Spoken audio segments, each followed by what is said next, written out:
Assalamualaikum warahmatullahi wabarakatuh. Nikah beda agama salah satu isu yang kontroversial di lingkungan umat Islam.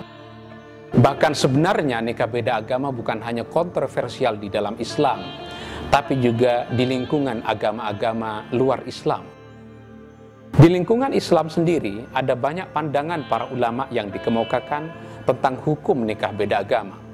Ada ulama yang membolehkannya secara mutlak, dan ada ulama yang mengharamkannya secara mutlak.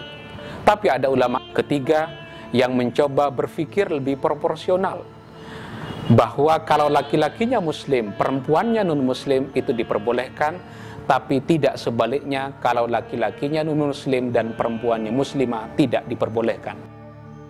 Bagaimana cara kita menghadapi tiga pandangan ini? Selayaknya bagi kita merujuk kepada ayat-ayat Al-Quran.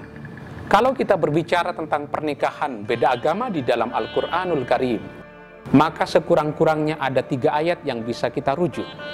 Pertama adalah Al-Baqarah 221.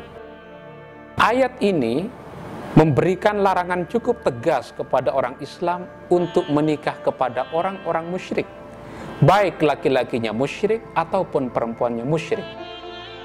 Tidak ada ruang untuk membolehkan pernikahan orang Islam dengan orang musyrik. Tapi apa yang dimaksud dengan musyrik? Orang seperti Ibnul Arabi dalam bukunya Ahkamul Quran menyatakan bahwa yang dilarang itu tidak seluruh orang musyrik, tapi musyrikatul Arab, orang-orang musyrik Arab. Dengan demikian terbuka kemungkinan orang-orang di luar musyrik Arab untuk dinikahi. Tapi kenapa orang musyrik Arab itu dilarang untuk dinikahi? Karena orang musyrik Arab adalah sekelompok orang, sekelompok manusia yang selalu memusuhi umat Islam.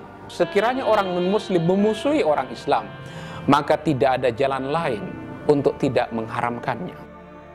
Begitu juga ayat yang seringkali dirujuk adalah Al-Mumtahanah ayat 10 yang menyatakan lahunna hillul lahum wa lahum yahinnuna lahun, bahwa orang-orang kafir itu tidak boleh dinikahi oleh orang-orang Islam, baik laki-lakinya yang kafir ataupun perempuannya yang kafir.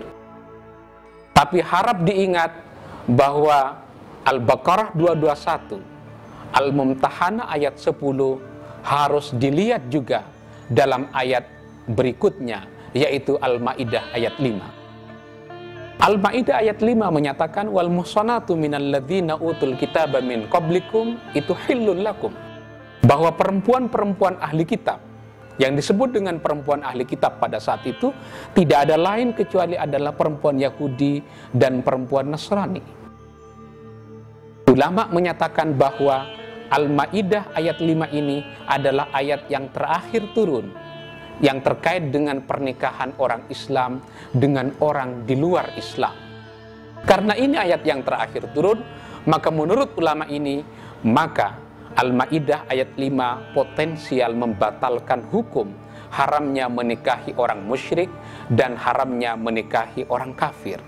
Inilah yang dijadikan dasar oleh sebagian ulama untuk membolehkan nikah beda agama. Tapi fakta yang terjadi di tengah masyarakat agak susah untuk diterapkan, apalagi dalam konteks negara Indonesia. Pernikahan beda agama tidak diberi ruang dari sudut legalistik dan formalistiknya, karena di dalam instruksi Presiden nomor 1 tahun 91 kompilasi hukum Islam dinyatakan bahwa orang Islam tidak boleh menikah dengan orang selain Islam. Selama impres ini masih berjalan, Undang-Undang nomor 1 tahun 74 tentang perkawinan masih juga dipakai, maka masyarakat Islam, umat Islam hampir susah untuk menerapkan pernikahan beda agama, bukan hanya dari sudut doktrin ajaran Islam, tapi juga dari sudut legal formalistik perundang-undangan yang berlaku di Indonesia. Pengetahuan seperti ini penting diketahui oleh umat Islam. Hanya dengan cara begitu umat Islam akan memandang pernikahan beda agama dengan penuh kearifan, dengan penuh kebijaksanaan. Apakah dirinya akan memilih untuk menikah beda agama atau sama sekali meninggalkan pernikahan beda agama. Demikian, wassalamualaikum warahmatullahi wabarakatuh.